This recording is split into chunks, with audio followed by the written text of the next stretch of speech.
다이아마트 투자클럽 신기술 전문가와 큰 그림 그려보겠습니다. 안녕하세요. 네, 안녕하세요. 신기수입니다. 네, 오늘 두 가지 주제 준비해 주셨던데요. 먼저 첫 번째 주제부터 보겠습니다. 바이든 대통령 기다렸던 연설을 했습니다. 그리고 이에 따라서 우리 시장, 전 세계 시장에 영향을 좀 미치고 있는 상황인데 자세하게 보죠. 간만에 미국 증시 같은 경우는 그 내용을 온전히 좀 받아들이기 전에 마무리가 됐었는데 시장의 흐름이 좀 엇갈리더라고요. 다우가 밀리고 또 나스닥이나 S&P는 좀 오름세를 나타냈습니다. 이런 흐름은 어떻게 판단을 해봐야 될까요?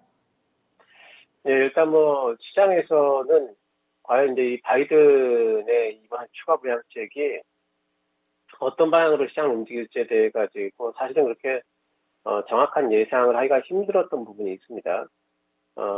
이제 뭐 호재와 악재를 다 이제 내포를 하고 있는 이제 그런 이벤트였기 때문에 이제 어제 움직임을 보게 되면은 다우가 오히려 하락을 하고 그거는 이제 많이 올랐었죠. 그리고 이제 나스닥 같은 경우에 오히려 반등이 나왔습니다. 이제는 다우가 하락한 이유에 대해 가지고 그동안에 이제 이 바이든발 부양책이 나옴으로써 인프라 투자 가능성이 있기 때문에 인프라 투자 관련 주들이 많이 올랐는데 이제는 막상 뉴스가 나오니까 재료 노출로 이제 다우가 하락을 했다 이렇게 보고요. 또 이제 나스닥 같은 경우에는 오히려 이제 거기에 대한 이제 피해주로 이제 부각이 되면서 빠졌었는데 재료가 이제 또 노출이 됐으니까 반대로 이제 성장주들이 다시 반등이 나왔다 이제 이렇게 보는 시각들이 있는 것 같습니다. 이제 법인세 인상 얘기도 했는데 법인세 인상 같은 경우에 사실 일반적으로만 살펴본다면은 이것은 이제 악재거든요.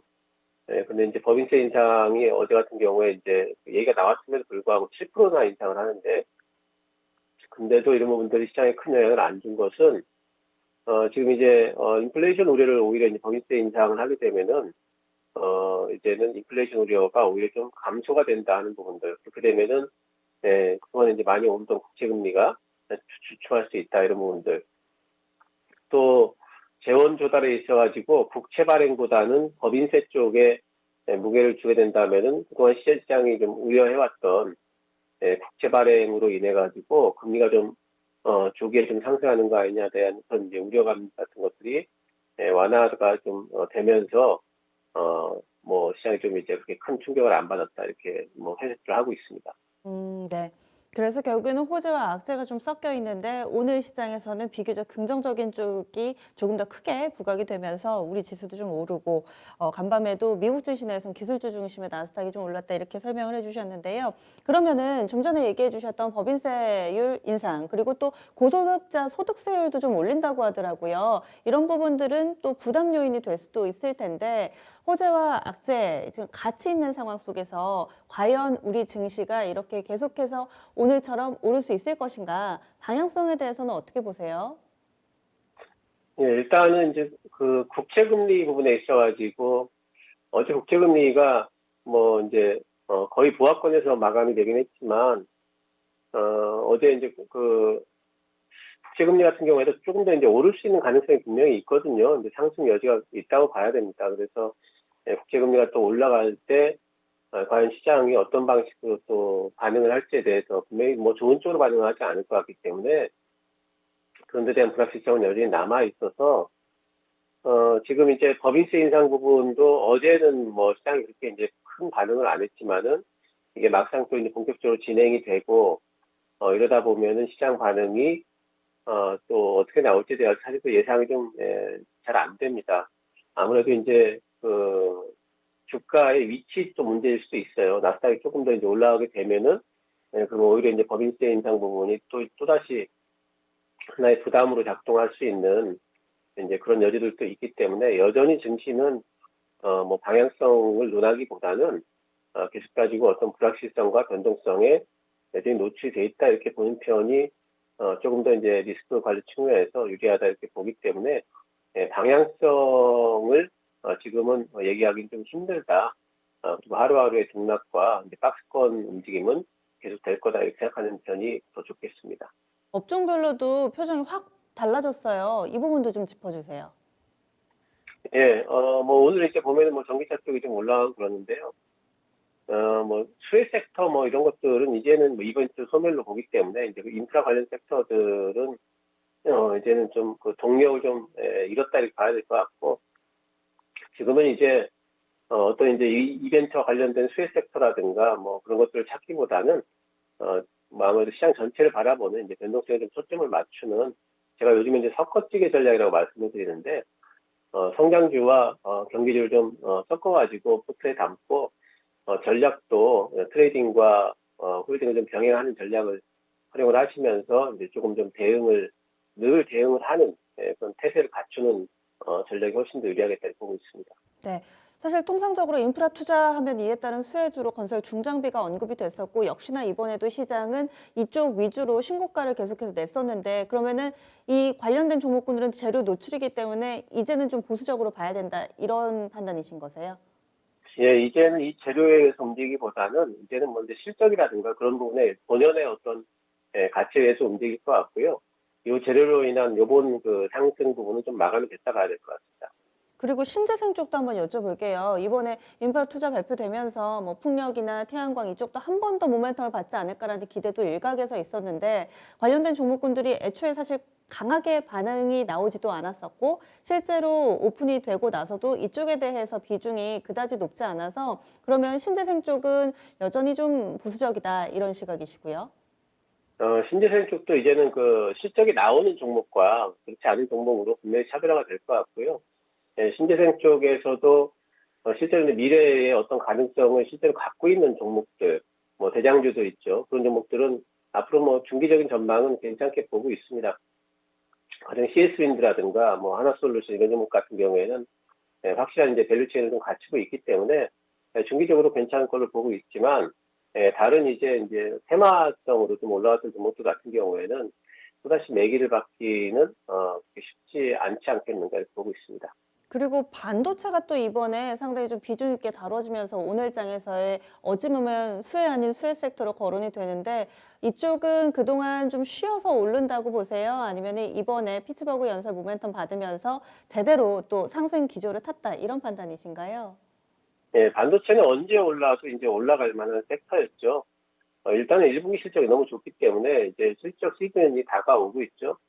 그러면서 반도체 쪽에는 매기가 분명히 돌 거고, 뭐 슈퍼 사이클은 이제 눈에 거의 이제 보이는 이제 그런 구간까지 와 있기 때문에 실적만으로도 이제 올라갈 수 있다고 보고 있습니다. 그래서 이 이벤트로 인해서 이제 어제 시장에서 나스닥이 올랐기 때문에 오늘 반도체 섹터들이 조금 더 힘을 받는 부분은 있지만, 꼭 그런 부분이 아니라 할지라도 반도체 섹터는 실적을 타고 전반적으로 뭐 중기적으로 늘 시장의 어떤 중추적인 역할을 할 거라 보고 있습니다.